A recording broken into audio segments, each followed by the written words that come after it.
네, 이번 3차 시에서는 기후변화의 적응과 대책에 대해서 알아보도록 하겠습니다.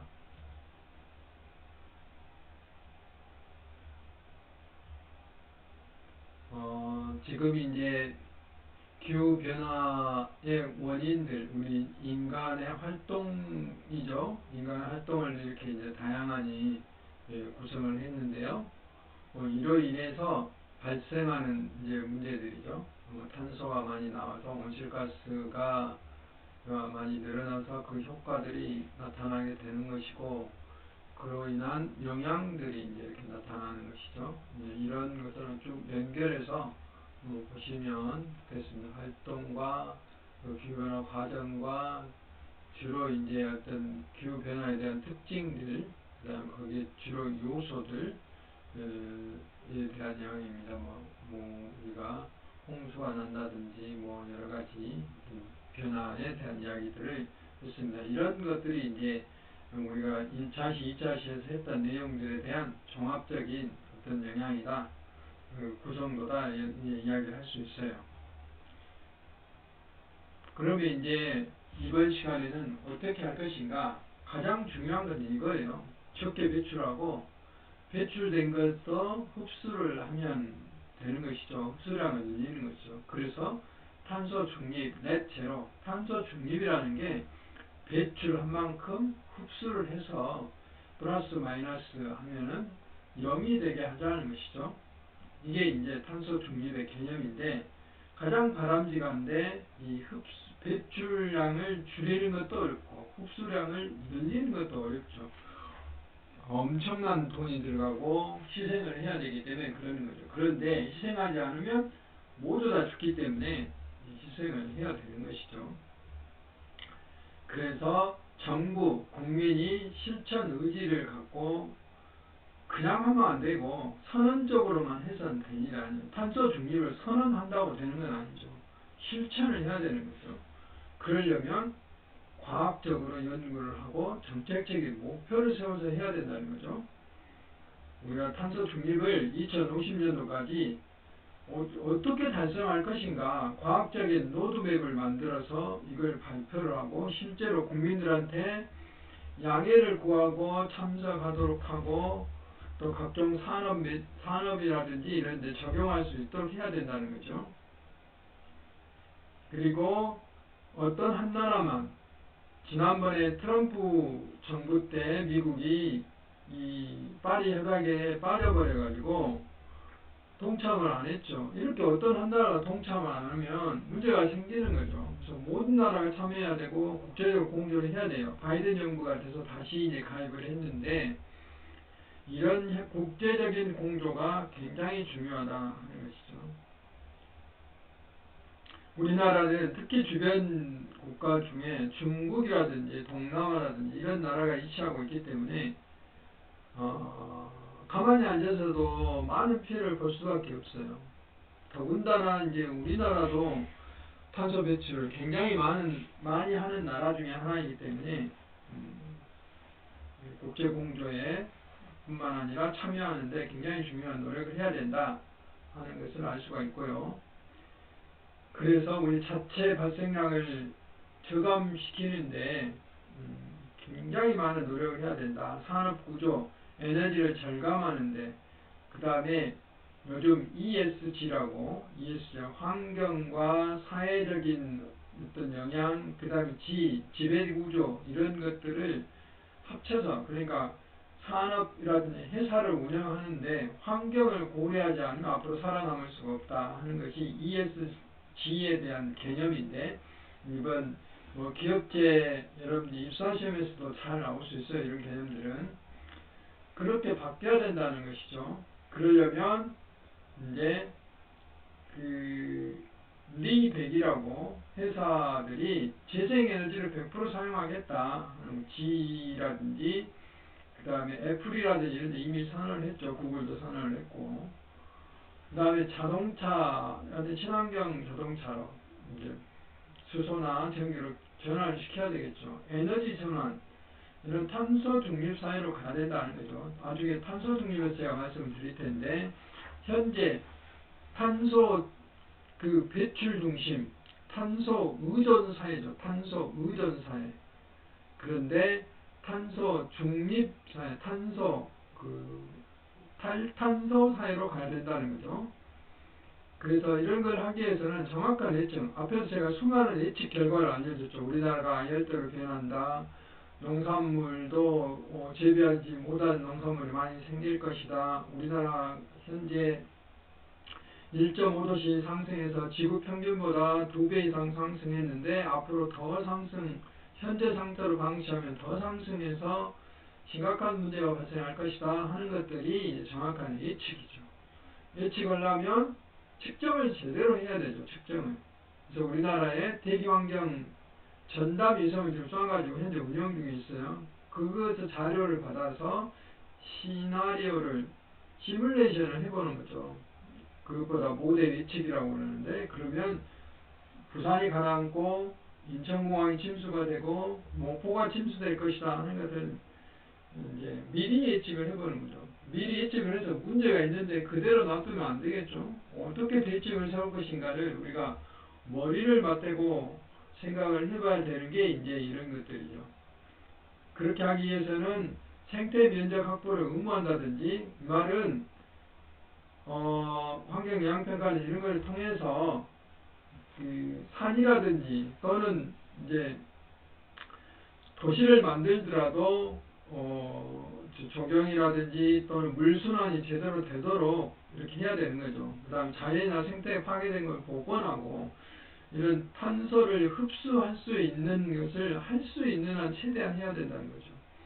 또 숲을 이해하고 보존하는데 많은 국민들이 참여할 수 있도록 해야 되고, 그 다음 우리들은 제가 이제 그 구주차에서 친환경 소비생활에 대해서 강의를 할 텐데 이런 것에 동참을 해야 되는 것이죠. 우리 시민들만의 일이 아니라는 거죠. 시민들만의 일이 아니라 시민들이 이게 2050 온실가스 제로 계획 세워라, 수립하라 라고 이제 이렇게 시위도 하고 있는데, 국민들이 나서기 이전에 정부가 나서야 돼요. 왜 그러냐면 잘못하면 나라가 망할 수도 있어요. 이것은 그렇기 때문에 시민단체가 이렇게 심각하게 하고 있는 이유는 단순히 시위를 위한 것이 아니다 이 말이죠. 정부가 또 직시를 해야 된다는 거죠. 다행히 현재 우리나라는 작년에 대통령께서 2050년 2050 온실가스 제로, 그러니까 탄소 중립 선언을 해서 현재 계획을 짜고 있죠. 협력하지 않으면 모두가 손해본다. 손해가 아니라 지구가 멸망할 수도 있어요. 글로벌 문제다. 지구 전체 문제다 이 말이죠. 그래서 유엔을 중심으로 기후변화 협약, UNFCCC, 이게 아주 보통 명사가 됐어요. UNFCCC가. 그래서 UN 환경개발 UNCED라고 그러는데 92년도에 온실가스 감축 의무에 대한 발표를 하게 된 거죠. 그리고 97년도에 교토 의정서라는 게 채택이 되고, 그 다음에 이때는 법적 구속력을 가졌어요. 선진국들만의 참여 의무가 있어서 이제 문제가 있어서 다시 이제 파리 협약이라는 게 만들어졌는데, 2005년도에 교토 의정서가, 그러니까 거의 한 7년 후에 교토 공식 발효가 된 것이죠.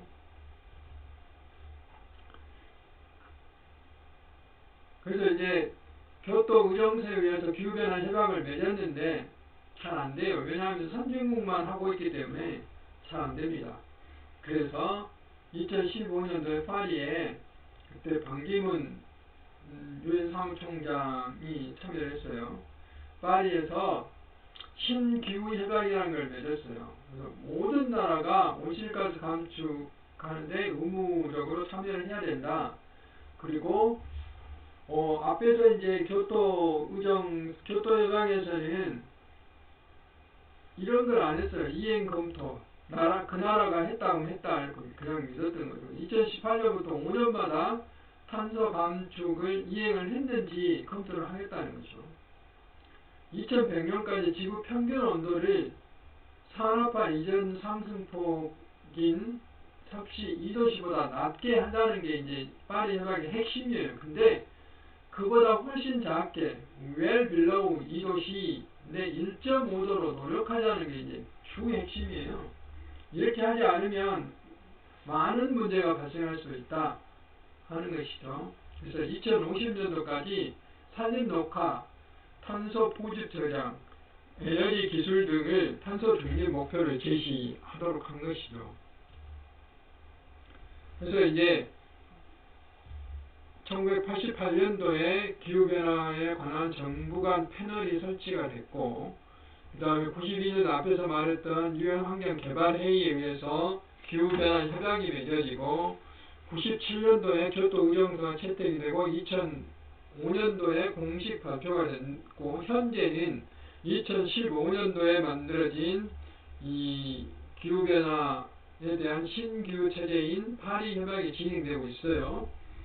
그래서 두 개의 그 협약을 비교를 해보면 이거는 상식적으로 여러분들 아시면 상당히 도움이 되는 거예요. 파리 협약 기후변화가 워낙 지금 전 세계적으로 중요하기 때문에 그런 겁니다. 파리 협약은 2도씨 목표, 1.5도씨 목표 달성을 앞에 말씀드렸고, 여기서는 온도가 문제가 아니고 교토의정서에서는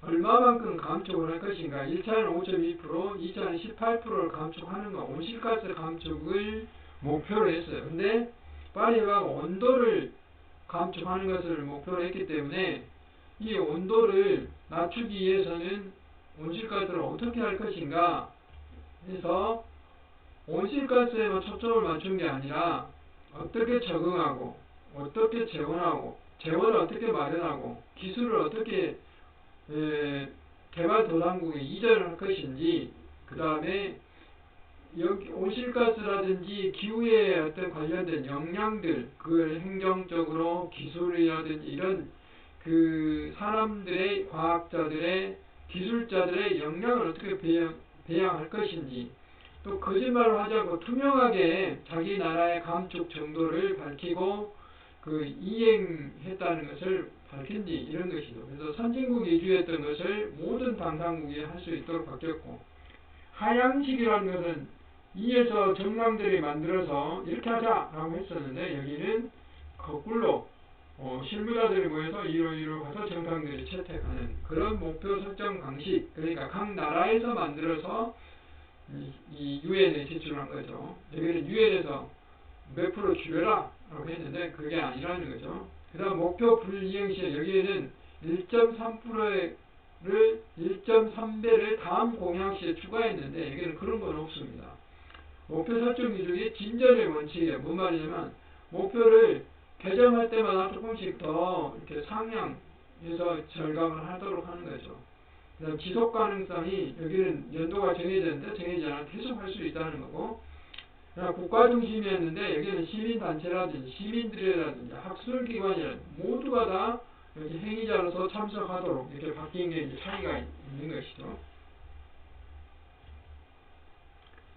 그 다음에 이제 이런 그 국제 어떤 협력들이, 글로벌 협력들이 꾸준히 일어나고 공조가 일어나고 있는데, 이제 올해 우리나라에서도 이제 P4G라는 이런 그 행사가 열립니다. 이것도 기후변화에 관련된데, 이것이 그 녹색 성장 및 2030 글로벌 목표를 위한 연대예요. 국제 연대예요. 그러니까 여기 보면 P는 파트너링이고, 이 G가 4개란 뜻이에요. 4G는 4, 그린, 글로스, 그러니까 녹색, 성장, and the global, 국제, goals, 목표. 그러니까 2030 글로벌 목표를 위한 연대, 녹색 성장 및, 이게 그대로 해석하면 이게 되는 것이죠. P4G가. 이게 그 제가 최근에 시험 봤던 환경영향평가사, 최고 기술사 시험인데요. 여기에서도 이걸 P4G를 설명하는 시험이 나왔고, 아마 금년까지는 일반 어떤 상식이라든지 또는 국가에서 치르는 어떤 시험에는 이게 출제될 가능성도 있어요. 이런 것들이 P4G가 어떤 것인지.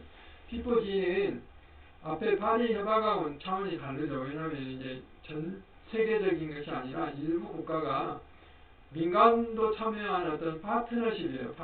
파트너링이라고 했잖아요. 파트너십을 통해서 녹색 성장이라면은 주로 이제 아까 그런 것들, 기후변화에 관련된 산업들인 것이죠. 이 숲을 어떻게 하면 잘 가꿀 것인지, 또는 이산화탄소를 어떻게 하면 흡수하는 것들이 있을 것인지, 또 거기에 그 어떤 태양광이라든지 재생에너지 이런 것들, 그 다음 지속가능 발전, 이런 것들에 대한 파리 협정에서 맺은 이런 전 지구적 지구 온난화 목표 달성이죠. 탄소 저감, 이런 지구적 목표 달성을 좀 더 빨리 하기 위한 국제적인 연대예요. 그래서 여기는 딱 목표를 줬어요. 5가지로. 물, 에너지, 순환경제. 도시 순환경제라는 게 뭐냐면, 이것도 나중에 국왕에서 할 텐데, 이 자원순환이죠. 자원순환. 쓰레기를 버리지 않고 다시 재활용한다든지 재생한다든지 하는 것들이죠. 도시 식량, 물, 에너지, 순환경제, 도시 식량, 농업 이렇게 딱 정했어요. 그래서 P4G는 우리나라 포함해서 현재는 12개 국가, 덴마크가 만들었고, 네덜란드, 방글라데시, 칠레, 콜롬비아, 케냐, 남아공, 인도네시아, 베트남, 멕시코, 에티오피아가 이제 참여하고 있어요. 2018년 덴마크에 처음 열렸고, 2차 회의는 원래는 2020년 작년에 열려고 했는데 코로나 때문에 열리지 못하고 2021년도에 서울하고 부산에서 아마 열릴 것 같습니다. 그래서 기후변화는 크게 적응과 감축이 이제 어떻게 할 것인지가, 그렇게 해서 이게 합쳐지면 우리가 이제 어느 정도 그 적응하고 살 수 있다는 거죠. 폭염이 발생했을 때 어떻게 하든지, 홍수가 발생했을 때 어떻게 해야 되는지, 이런 것에 대한 이야기입니다. 이 적응이라는 게. 그 다음에 감축은 이런 거, 자전거 대중교통뿐만 아니라 신재생에너지, 에너지 전략, 재생에너지를 어떻게 사용할 것인지, 이런 것에 대한 감축, 이산화탄소 흡수를 어떻게 할 것인지, 이런 것에 대한 내용들인데, 2가지 정책을 이제 잘 끌어가야 된다는 것이죠. 그래서 국제적으로 뿐만 아니라 우리나라도 그런 이제 파리 협약에 다 가입이 되어 있기 때문에, 우리나라도 이게 관련된 법들, 제도적인 체계를 만들었고, 거기에 따라서 요거는 이제 2차적인데, 이전에 여러가지 기본법이라든지 계획들을 많이 수립을 했어요. 최근에 수립한, 작년하고 올해 수립한 것들이죠. 파리 협약에서 그 작년 말까지 장기 저탄소 발전 전략이라는 게 있어요.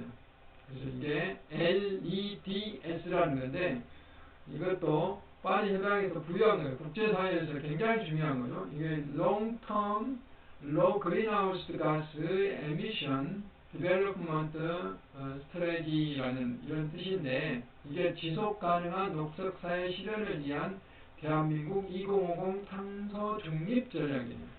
이거는 반드시 수립하도록 되어 있어요. 그래서 주요 골자면, 여러분들 자세한 내용은 나중에 혹시 필요한 사람들은 환경부라든지 인터넷 사이트에 들어가면 자세히 나와 있어요. 5가지.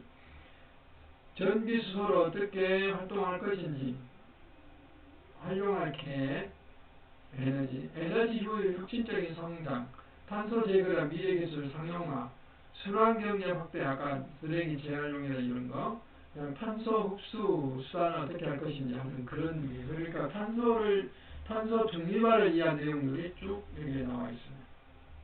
그 다음에 기후변화 적응대책 2021년부터 25년, 금년도에 수립됐죠. 이거 이제 비전을 어떻게 할 것인지 보는 것이죠.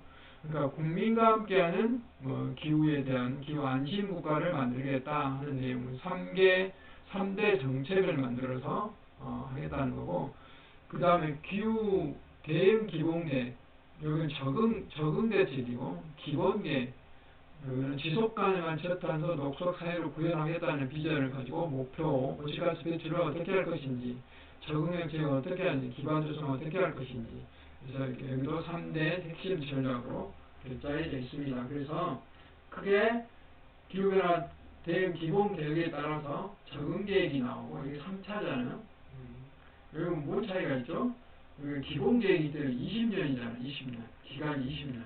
여기는 적응 계획이기 때문에 5년밖에 안 되죠. 5년밖에 안 되고, 이거는 장기 계획이기 때문에 이런 기본 계획이나 이후에는 절차에 따라서 2050년까지 어떻게 할 것인지 전략을 마련하는 것이죠. 이렇게 이제 국가 계획이 우리나라 계획도 이렇게 마련되어 있다. 하지만 실천 의지가 굉장히 중요하다 하는 것을 이제 말씀드리고요. 이제 구체적으로 하나씩 말씀을 드리면 이제 이 적응 대책들을 잘 수련하기 위해서 많은 나라들이 이제 생태 도시를 지향하고 있는데 생태 도시는 말 그대로 생태가 뭐라고 했죠? 지금까지 제가 여러 번 강의 기간을 말씀드렸는데 생태라는 게 상생이잖아요. 상생. 왜냐하면 생태계라는 게 순환이잖아요. 순환. 그리고 먹이 연쇄에 의해서 어느 하나가 무너지면 그 위층이나 아래층이 무너진다고 그랬죠.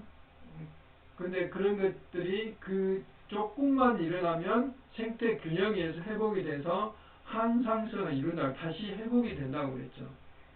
그래서 그런 자연과 사람이 환경의 조화를 이루고 공생할 수 있는 체계를 갖춘 도시죠.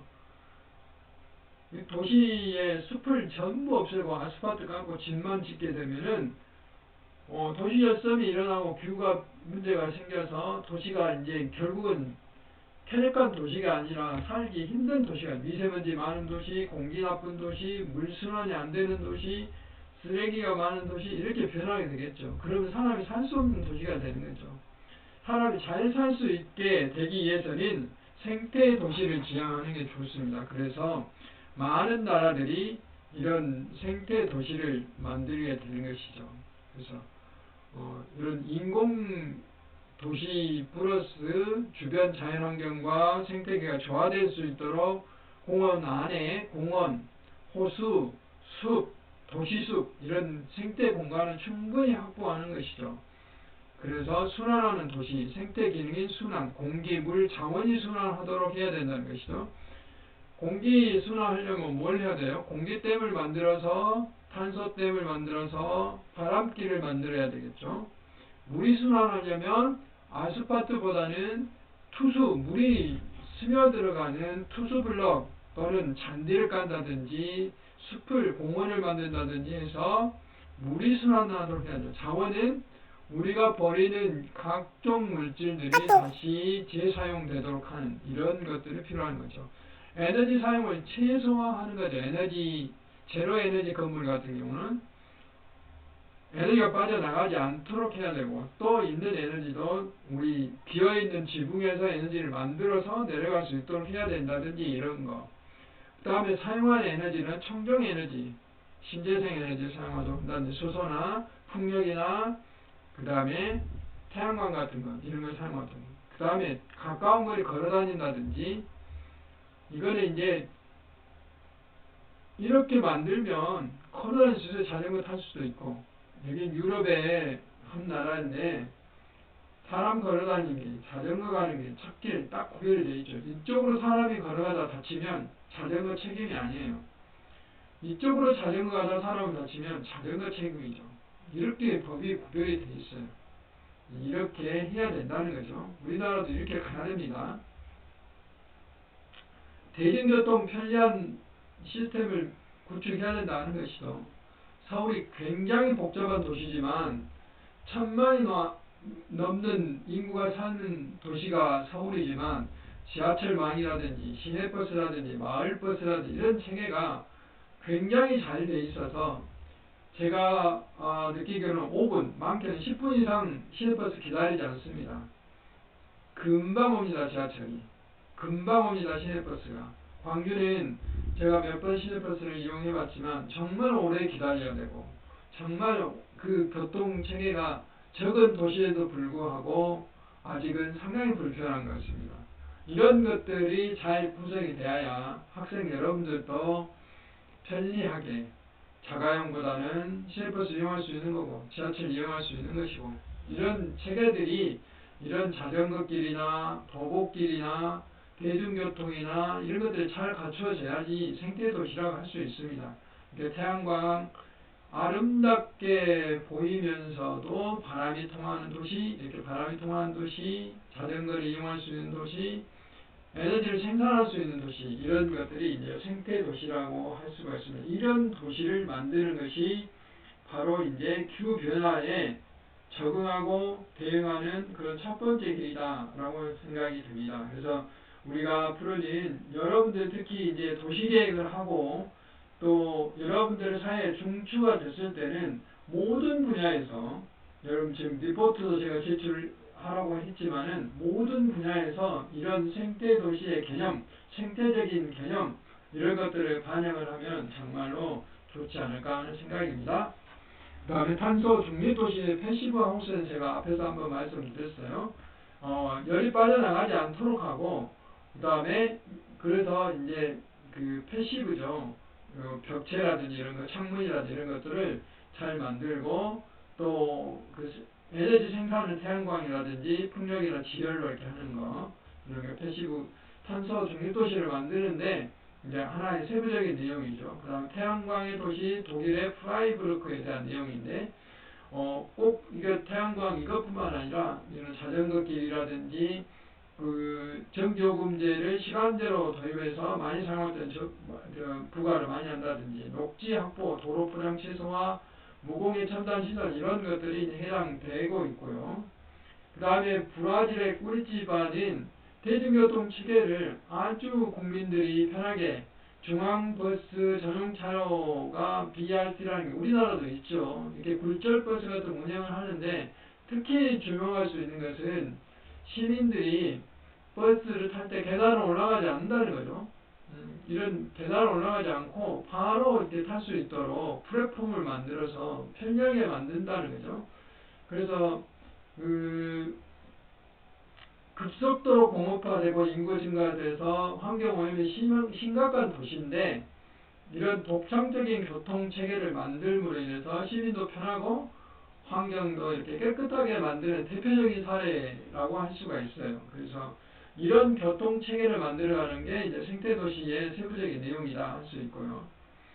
또 이제 싱가포르에 뉴워터라는 게 있는데 상수도입니다. 수돗물인데 싱가포르는 나라가 조그맣기 때문에 물이 절대적으로 부족해요. 그래서 거의 60% 가까이를 말레이시아에서 대형 송수관을 통해서 물을 수입했는데 앞으로 2050년이 되면 물로부터 독립하겠다 하는 게 싱가포르의 선언입니다. 그래서 이렇게 하원을 만들어서 물이 한 방울도 바다로 빠져나가지 않도록 하는 것이 싱가포르의 정책이고, 정상이 이렇게 생겼어요.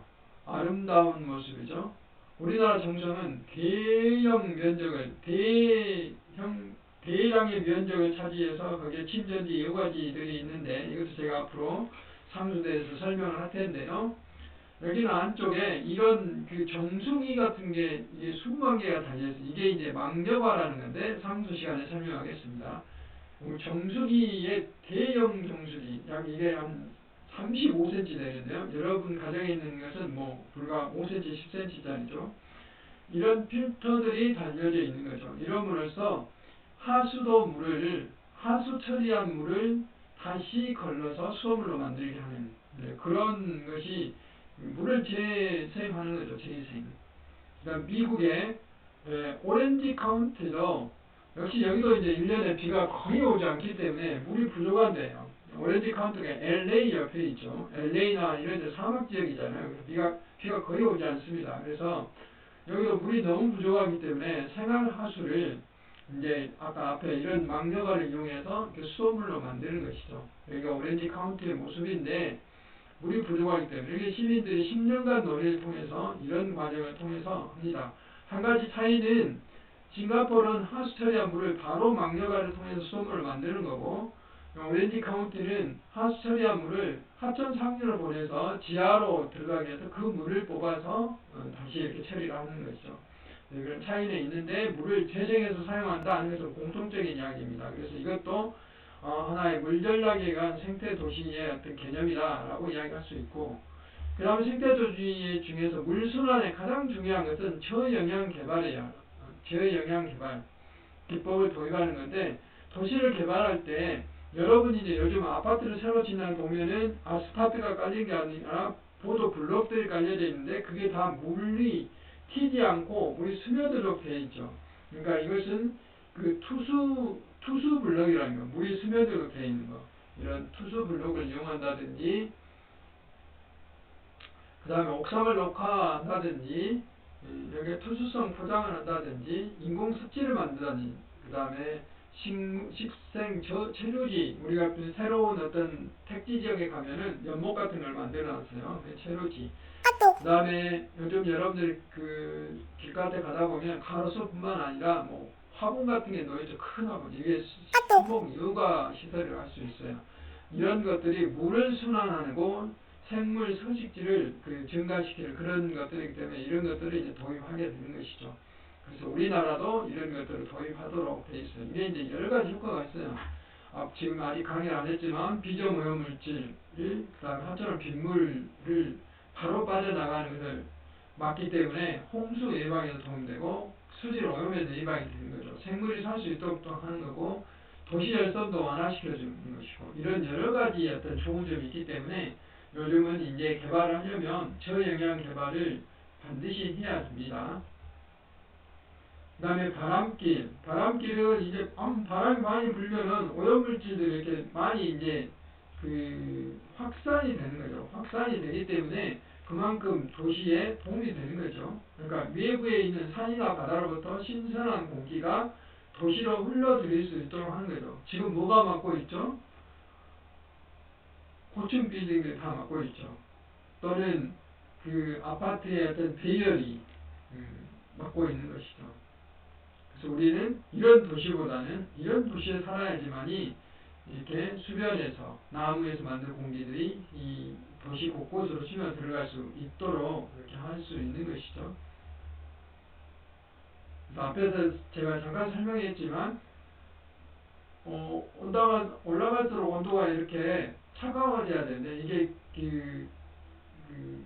대류 현상으로서 공기가 불안정한 올라갈수록 비행기에 타고 가면 영하 25도, 30도 온다겠죠. 그러면 이렇게 공기가 잘 순환이 되는 거죠. 이렇게 확산이 되는 거죠. 근데 거꾸로 올라갈수록 온도가 높아져 버리면 이렇게 역전이 일어나게 되면 여기에 확산이 일어나지 않고 문제가 발생할 수 있는 거죠. 이런 것들이 이제 런던 스모그라고 하는 런던에서 산업화 초기에 공장들이 많이 발생했는데 겨울철에 스모그가 발생함으로 인해서 이렇게 빠져나가지 않고 많은 사람이 죽었던 이런 일이 발생할 수 있는데 이런 것들을 제거하기 위한 노력들을 해야 된다는 것이죠. 그게 이제 바람길이죠. 공기를 안정화시키는 것을 반대로 바람이 요즘 미세먼지가 하루 걸러 계속 발생하고 있는데 해제 때 보면 여러분들 네이버에서 기상정보 보면 온도뿐만 아니라 바로 밑에 보면 이제 바람의 속도가 나와요. 바람 속도가 높았을 때 되게 바람이 2, 3 정도만큼 우리가 느끼지 못하는데 5 이상, 7이면 상당히 세게 느껴져 초속으로. 그랬을 때 미세먼지가 없어지는 걸 많이 봤어요. 독일의 슈투트가르트라는 도시에서도 이런 바람길, 도시의 설계에서부터 산에 있는 바람이 이렇게 통할 수 있도록 공원 같은 거 많이 만들어서 이렇게 했던 거죠. 여기 이제 원래 산업도시로서 바람이 없어가지고 많은 문제가 발생했었는데 이런 것을 함으로써 시간당 1억 9천 세제곱미터의 신선한 공기가 유입될 수 있도록 해서 이제 해결을 했다는 그런 내용들을 알 수가 있고 슈투트가르트 바람길 조성에 대한 지침들을 신축 건물을 이런데 구릉지에다가 바람길을 막는 데 지수업도 한다든지 바람길이 될 큰 길과 작은 길의 공원은 폭을 100m 이상 확보를 해야 된다든지 쇳길을 많이 만들어야 된다든지 공기댐을 만들어야 된다든지 이런 것들 건축물의 높이를 규제한다든지 이런 것들을 이제 규제를 한 것이죠.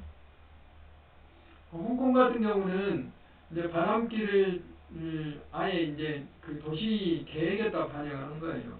그래서 대기 통풍 평가 방법론을 이용해 가지고 이제 아예 이제 그런 것들을 만든 거죠. 그래 가지고 이렇게 도시를 설계할 때 오픈 스페이스 이렇게 바람이 통하도록 그 다음에 간판 같은 경우도 이렇게 이제 가로로 하는 거 안 되고 세로로 그래야 이제 바람이 통할 수 있잖아요. 이런 것들을 이제 도시 계획에 반영하는 거죠. 이런 도면들을 만들어서 바람이 충분히 통할 수 있도록 이렇게 만든 겁니다.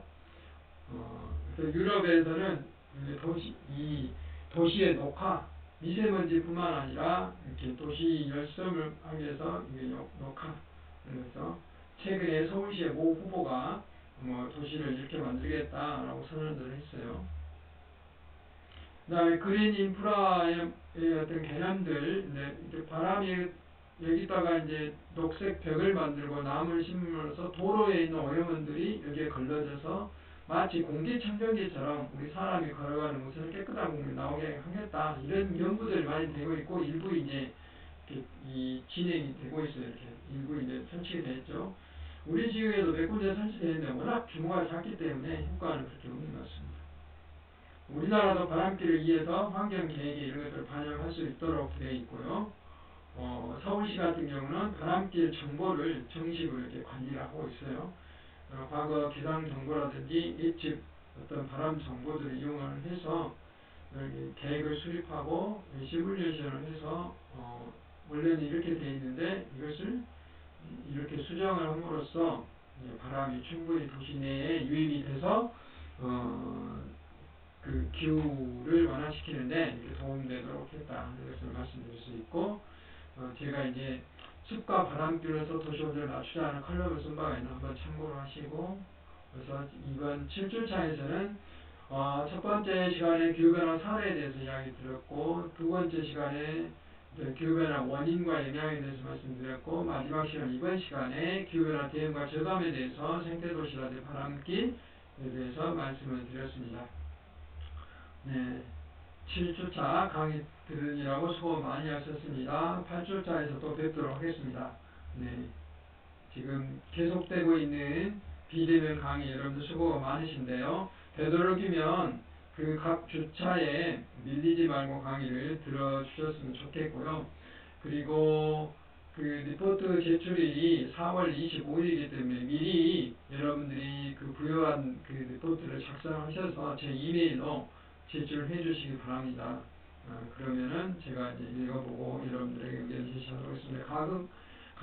가능하면은 여러분 학과하고 관련된 내용들을 조금 더 연구하고 고민해서 제출을 해 주셨으면 좋겠습니다. 리포트 비율도 높기 때문에 좀 고민을 많이 해서 제출해 주셨으면 좋겠습니다. 그리고 각 그 강의 시간마다 퀴즈 꼭 풀어주십시오. 이것도 성적에 반영되기 때문에 잊지 말고 꼭 해주시기 바랍니다. 네, 감사합니다.